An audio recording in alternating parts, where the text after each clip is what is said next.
ఎంఐఎంకి భయపడి ప్రభుత్వం తెలంగాణ విమోచన దినోత్సవం జరపడం లేదన్నారు కేంద్ర మంత్రి కిషన్ రెడ్డి. కర్ణాటక, మహారాష్ట్రలో ముక్తి దివాసు జరుపుతుంటే ఇక్కడ ఎందుకు జరపరని ప్రశ్నించారు.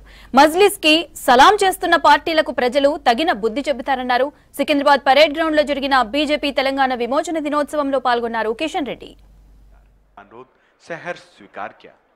దేశానికి 15 ఆగస్టు 1947 స్వాతంత్రం వస్తే మన తెలంగాణలో కొన్ని జిల్లాలు కర్ణాటకలో పోయాయి, కొన్ని జిల్లాలు మహారాష్ట్రలో కలిశాయి. హైదరాబాద్ నిజాం రాజ్యము ఆ రోజు మా దేశం స్వాతంత్రం వస్తే భారతదేశంలో కలవము, మేము స్వతంత్రంగా ఉంటాము అని ఐక్యరాజ్య సమితికి అనేక ఉత్తరాలు రాశారు. చివరకు పాకిస్తాన్తో కలవడం కోసం పాకిస్తాన్ కూడా చర్చలు జరిపాడు. అయినప్పటికీ కూడా ఆ రోజు 13 నెలల పాటు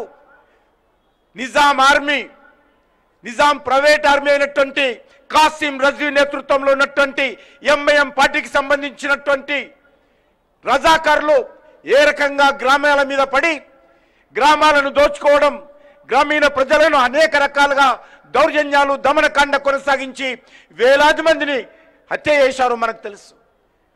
హిందూ మహిళలను ఏ రకంగా నగ్నంగా బతుకమ్మలాడించారో మనకు తెలుసు. అటువంటి దౌర్జన్యకాండ జరుగుతున్నప్పుడు 13 నెలల తర్వాత 1948 ఇదే రోజు సెప్టెంబర్ 17కు సర్దార్ వల్లభాయ్ పటేల్ చొరవతో భారత సైన్యము నిజాం యొక్క రాజ్యం మీద, హైదరాబాద్ సంస్థానం మీద యుద్ధం ప్రకటించి మరి ఆ రోజు మనకు ఈ ప్రాంతంలో 3 రంగుల జెండా ఎగరేశారు. ఇక్కడ స్వేచ్ఛా స్వాతంత్రం కల్పించారు.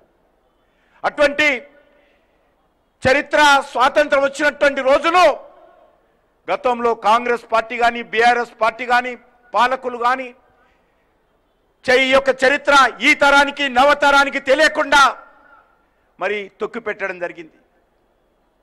ఎంత దుర్మార్గంగా ఈ యొక్క మనకు స్వాతంత్రం వచ్చినటువంటి రోజు ఈరోజు పాఠ్యాంశాల్లో లేదు.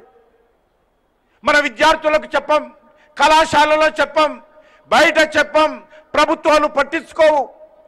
మనం ఒక సంస్థ అయితే మరి యాన్యువల్ డే నిర్వహించుకుంటాం, మన బర్త్డే నిర్వహించుకుంటాం.